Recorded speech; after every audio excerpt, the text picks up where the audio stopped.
ציינתי, בעצם. אח, אם היית יודע מה עשיתי לאמא שלך, אחי, היית קורא לאמא. היינו בבוקר. אבל די, כמה אפשר לספוג ולספוג מה לספוג? ונראית לך בוקספוג? לא, אבל למה לדבר ככה?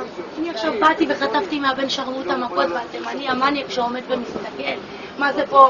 בית זונות באמת? מה זה פה? משטרה מושרטת? את מבינה למה לא רציתי לבוא? וואלה, כשם לא תראו רצח, אתם לא תזיזו את התחת שלכם, אתם. תשמע, אם אתה לא תפתח את האזיקים, זיינתי אותך. ותזכור טוב טוב, בקבר של אבא שלי, הנה בנדר, תוריד את המדים מעליך. תוריד בי הבן שרמוטה. תוריד, תגיד לי איפה אתה, אם לא דעתי שזה. אני לבד בה. אני הבן זונה. תוי הבן שרמוטה. מה היה מסכנים מעלובים? אין לך סיגריה, יא בן שרמוטה? אין לך, יא בן זונה? תוציא המסכן את הווינסטון העלובה שלך, תוציא יא בן שרמוטה! מה קראת בשקט? מה יא בן זונה? כל הדרך לכלכת פתחת, אה?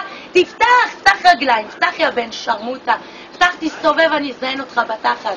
יש לי ויברטור, תעשה ככה, כזה גודל, מפה עד אליך. לא תעשי יד ככה, עד אליך. אם אני פספסתי את אמא שלי, וואי, איך היה בן שרמוטה. יש לך ילדה? נזיין אותה. נראית לה. הוא נעשה לה תותה מבסוטה. תראה רגע, תראה. תסתכל פה, תסתכל פה.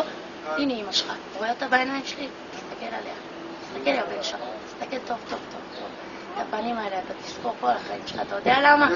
אני אצייר לך על את הפרצוף של דניאל רז אבוטבול, אתה מבין מה אני אומרת יא בן שרמוטה? מבין יא בן של זונה!